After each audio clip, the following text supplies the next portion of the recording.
Have you ever seen how a seed, when planted in the earth, never forgets what it was meant to become? Whether you bury a seed of kindness or a thorn of cruelty, one day it grows back toward you.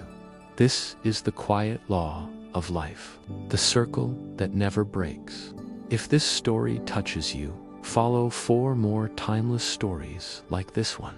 In a valley surrounded by mountains and mist, there lived a young man named Mark. He worked as a trader, traveling between villages to sell cloth and spices. Mark was sharp, clever, and hard-working, but deep inside he carried a flaw. He believed the world was unfair, so he began to play unfairly too.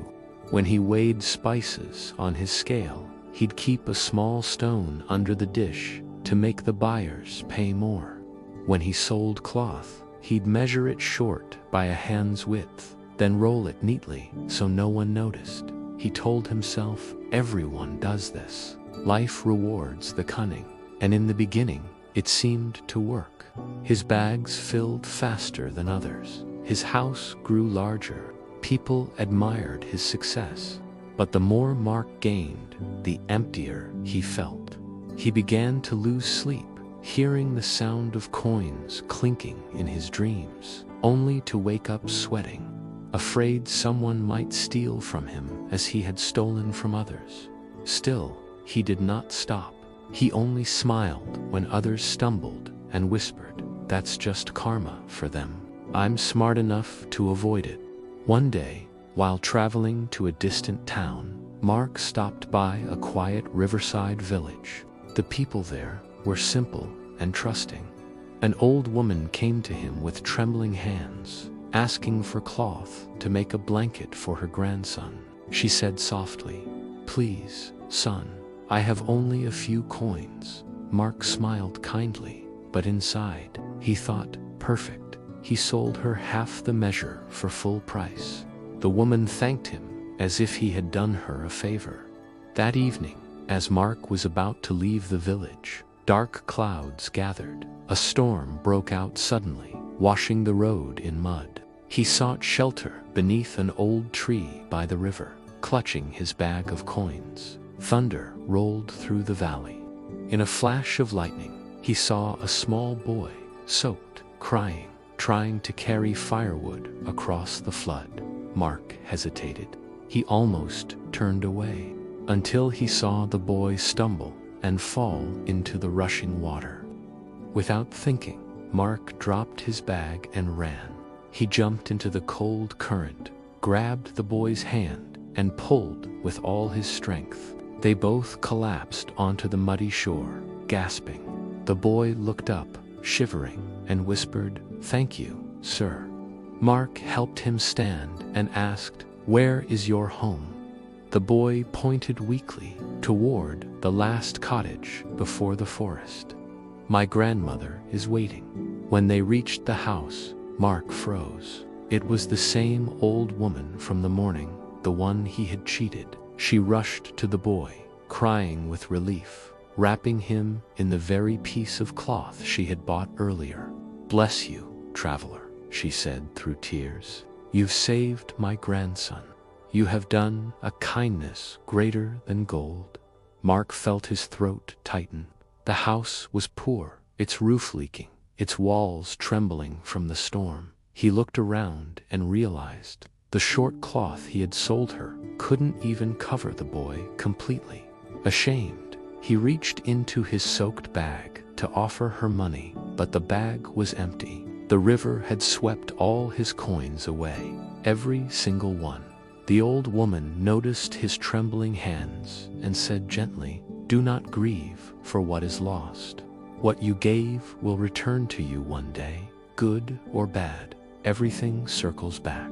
Her words pierced deeper than the storm. That night, Mark could not sleep. He sat by the fire, listening to the rain against the roof. The woman offered him warm soup and a place to rest. Despite having almost nothing, she shared everything she had, and for the first time in many years, Mark felt peace. It was a strange peace, not born from gain, but from being forgiven without deserving it. The next morning, when the sky cleared, he left quietly. On his way out, he placed his last silver ring on the doorstep, not for payment, but as a silent apology. He returned to his town with empty hands, but a heavy heart. From that day on, Mark changed. He began to trade honestly, returning fair measure for fair price. At first, people mocked him. The clever trader has grown soft, they said. But slowly, word spread. Buyers trusted him more. Merchants began to follow his ways. Over time, his business grew again. But now, every coin felt clean, every smile genuine.